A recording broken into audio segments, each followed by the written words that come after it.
Hello everybody, Danny Bovey here in the post office. You might be asking, why is Danny sitting in a post office all by herself in Lake George, the town that she doesn't even live in? Well, driving home from Gunnison this weekend, experienced crippling anxiety because there is literally a storm all around me. And this has been something that I've been dealing with for a long time, ever since Charles passed away. I think one of the biggest struggles I've had after Charles passing is anxiety. It's come in many different shapes and sizes, and yeah, I just got out of the car after crying my face off, and I'm sitting in the post office waiting for the storm to pass, which might be hours, because I'm not going to push myself to go drive into a storm because that might cause a really bad accident because I get really flustered. And this is just kind of an interesting place. I'm just sitting here, so I was like, maybe I'll just make my third video. Like, this is a really true version of what I've been going through. It's not great. It's embarrassing, and I've always been such a strong person in my personality, and this is really humbling because I feel ashamed for having to stop, even though the car is really safe in a thunderstorm or whatever. But I don't trust myself to be okay driving right now. And there's been times where I don't even trust myself going out in public or going to school to teach. And sorry, there's a red ant crawling on me. It's glorious. So yeah, this is the ugly stuff, you guys. And I think I just need to make some of this video in this space because, well, first of all, I have nothing else to do. Second of all, I just feel really defeated right now, and I want to just talk about that because it's not going to always be victorious. I think my last video was woo, I got through it, woohoo, but here I am afterwards and I'm still struggling really hard. So here we go.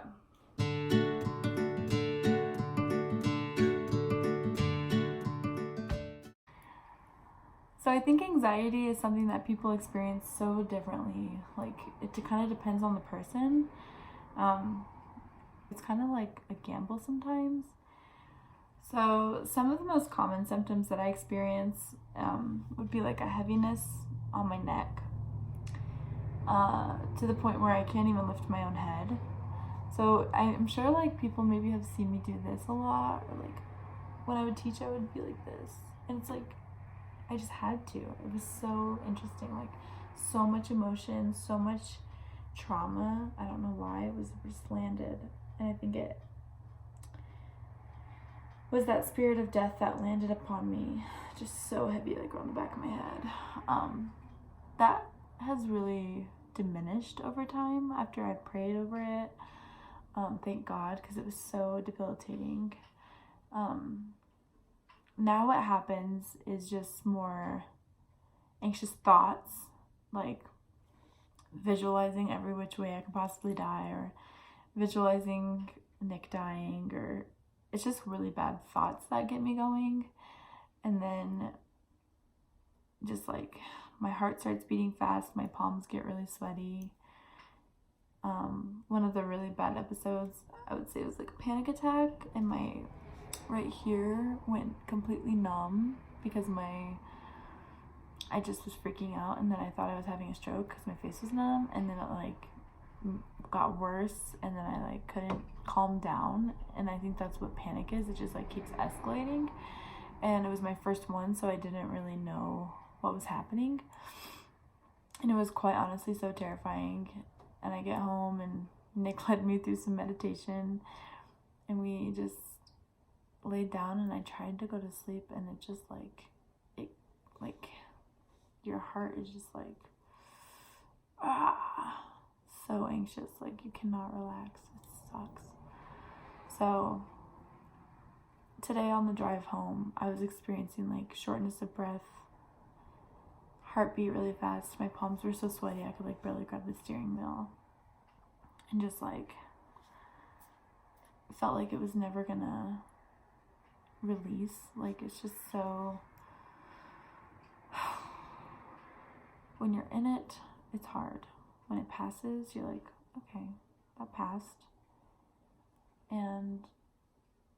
But anxiety is like, yeah, I feel like it comes in all sorts of shapes and sizes for different people. And I'm sure mine is gonna morph. Like, at first it was really, really like physical, like really bad. Like, couldn't even keep my head up. And just like I was constantly sweaty. Like, my back would be just like sweating through my shirt. And yeah, right now I've calmed down now that I'm inside. I think it's just being exposed and just like alone. I've been alone for a while, so that kind of triggers me too. It's just like, ooh, I'm alone. No one can save me. And then I remember God is a thing. And he always saves me. So I'm thankful, but it's also really hard. And I want to be honest about that. Like, I still have nights where I don't sleep, like barely at all.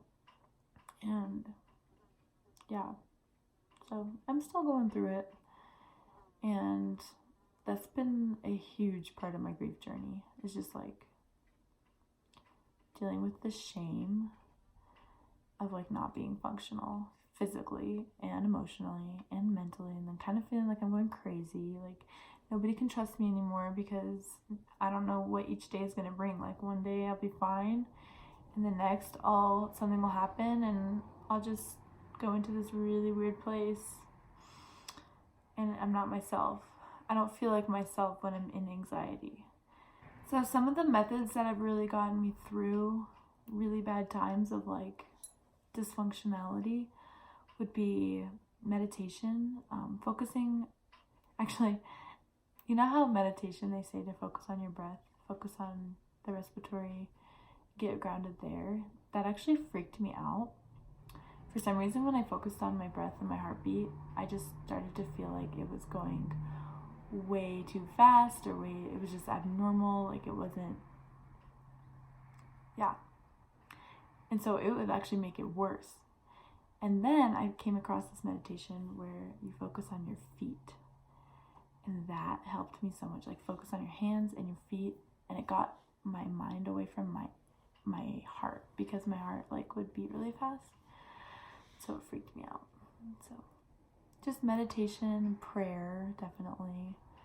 And then I would count my breath in, like when my breath was working for me, because sometimes that helps, depending on how bad it is. But I'll do in 2, 3, 4, hold 2, 3, 4, out 2, 3, 4, 5, 6, 7, 8. And I do that with my choirs actually as a warm-up, and it's been helping me so much just with like taking good breaths, because when I start getting shallow breaths, it like gets out of control and I just don't feel like I can calm down. So breathing long and deep has helped me. A lot of prayer. That's been my thing, like, and I think it should be. It gets your mind off of like doom and it gets it towards like hope. So yeah, prayer is my favorite thing in the world right now. I've got to say, like, one really good thing that has come out of this journey is that I've become so in tune with myself. Sometimes I wish I wasn't as aware as I am. Like, I am so sensitive to my surroundings, to like what I would think of as like the spirit realm. Like, I just get so responsive. Like, even when I watch shows or like movies with dark things in them, I feel anxiety. And I've always kind of been like that. Like, I could never watch like really horror movies. I would actually freak out. But like now it's like I'm gonna admit it, it's even like Stranger Things. Like, I used to love that show. I love the first and second seasons, and I just started watching the third season, and I reacted so strongly. Like, I couldn't go to bed. I had horrible dreams. And I think what it is like, I can relate. I can relate so much with like the people that are like in the darkness, the hosts. And so it like was way too personal. So I had to stop watching that. And I think like being really sensitive to that and being in touch with like, okay, this isn't working right now. Maybe in the future I can watch the 3rd season. Or like another thing is this drive. Like, I had the in-tuneness to stop driving. Like, of course I was crying my face off, so that's not really safe. But like, I could have pushed through probably, but I would have been miserable. Who knows what kind of like physical symptoms I would have had for going through that. And so here I am, just like, I took a step back and like followed my intuition, and here I am making a video in the post office. So that's cool. I do want to say, like, I went to the doctor multiple times because when I was going through those physical symptoms at the very beginning, it freaked me out because I've never felt so out of control physically. Like, my brain was firing fight or flight when I was just sitting on my couch. Like, I could have just been sitting, relaxing, drinking tea, and my body would feel like I'm being attacked and like clench up and start sweating, and like my heart's racing, I'm ready to fight. And so I was like, I need to go see like what's wrong with me. And the first doctor freaked me out because she didn't really like hear my story. Like, I told her what happened. Like, I lost my baby like a month ago, and I'm just feeling a lot of weird symptoms and like all this stuff. And I told her about the numbness and like the heaviness, and she was like, we need to do an MRI. Like, you need to see if you're neurologically okay. I want to rule out brain tumor. And I was like, oh my God. And it was crazy because I made the appointment. Everything wasn't like lining up for me to go. And I ended up never going. I was thinking maybe I should get like seen for anxiety. And so I actually went to a different doctor. The second doctor that I went to was so much like more holistic. He listened to my story. He listened to the symptoms. I felt really lucky because he had actually had patients that had the same symptom as me, whereas the other doctor was like, I've never heard of that before. That's interesting. And I was like, I'm alone. I'm the only person that has heaviness on the head. And like, this other doctor that I went to, the second one, he was like, oh yeah, that happens all the time with people who have PTSD. Not PTSD, post-traumatic stress. It's not quite a disorder. But he did say I'm showing symptoms of people that have gone through a lot of stress.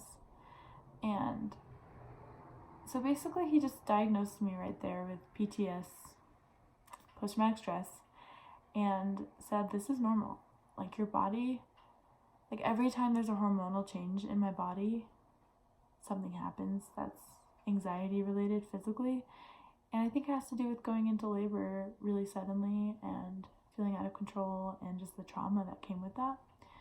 And so that was really awesome. He did say that I should maybe get on medication.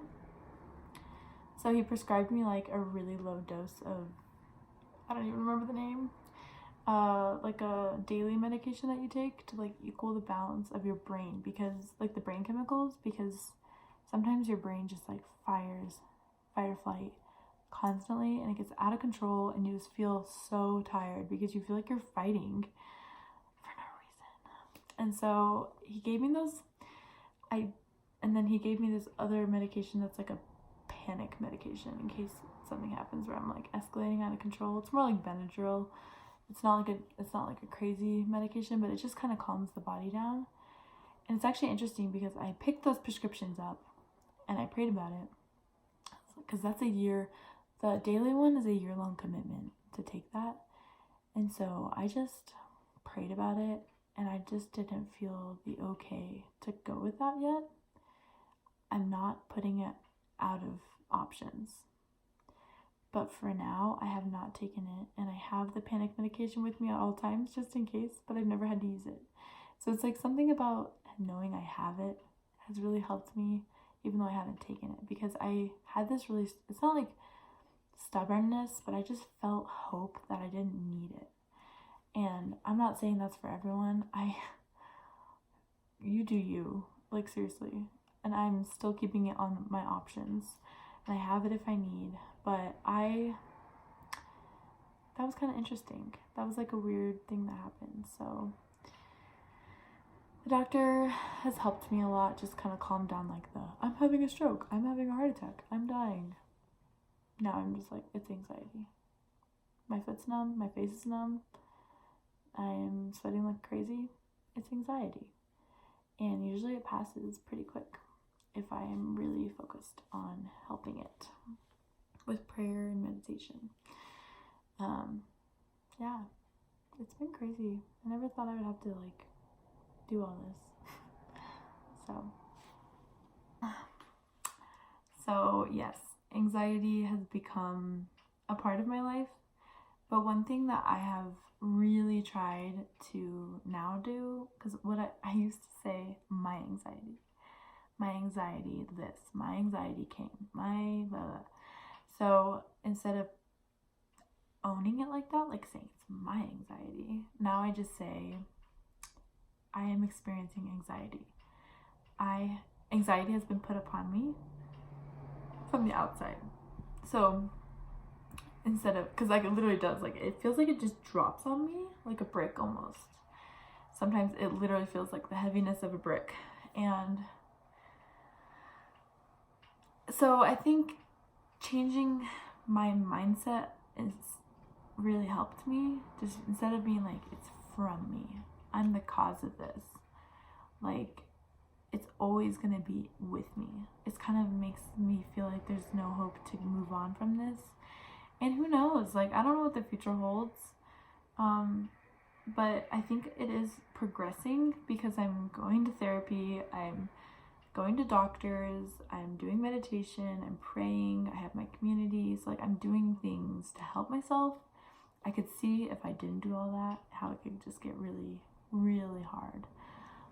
It still is really hard. Like with all of those tools I have, I still have to do, I feel like I still have to do this on my own sometimes, like it's in me. But yeah, using my tools has been really helpful. And I just stopped saying my anxiety because I don't want this. Like, I don't want to own this.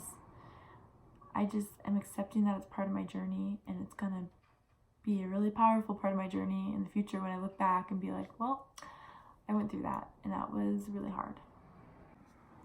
All right, guys, full disclosure. I am by no means an expert in any way on anxiety or any brain chemical things. I'm still learning so much. Like, I'm just feeling it. Like, I am just telling you what I feel and how I've responded to it. And there have been days where I just let it ride all over me and I just take it. And I lay down and I cry and I can't get up because I am so heavy I can't get up. And I'm sweating through my blankets and I'm just like a mess. And then there's times where I have used my tools like prayer, meditation, my community, like talking to the camera, talking to my people.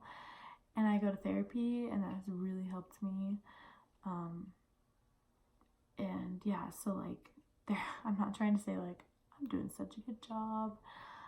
I think in a way I am, like I can be proud of myself, but I also want you guys to know like there are still days where it is so hard to be a fighter when I just want to lay down and let it happen, you know? And that's okay. Like it's not gonna be, I don't know. You gotta give yourself grace, I think. I'm trying to do that as I sit in the post office, like try not to feel too ashamed, because when I look back, it's like I've been through a lot. Like this has been really hard, and for what I've been through and like I don't know, just like everything my body has been through, I'm feeling like I'm on a good track. I know there's so much further to go though, and I'm so excited. I just want to get through this, but what you gonna do? You're gonna do your best, right? All you can do. Just try your best every day to move forward and to get stronger. And I don't know, that's kind of how my mindset is like, as long as I'm doing steps each day to like fight for myself, because I'm a fighter. I really want to be. Like, I don't want to have this be too drawn out if it doesn't have to be. I want to like claim myself back, you know. And this has become a part of my story. And I'm just going to accept that and wear it with pride. And I hope that you can too if you're experiencing any anxiety or anything else that you're like kind of ashamed of. Like, I really hope that we can all just love that part of ourselves in the future. Maybe not right now. It's really hard at the moment to be like, this is so great. I love this part of myself. But you know, in the future it can be like, that was a trial. We all face them. And this is my version of it. Thank you guys for watching episode 3, post office edition. Battling anxiety on the daily. Here we go. I'll see you next time. I have no idea what the next video is going to be about, but I'm sure it's going to be, I don't know, spontaneous like this one. So, stay tuned.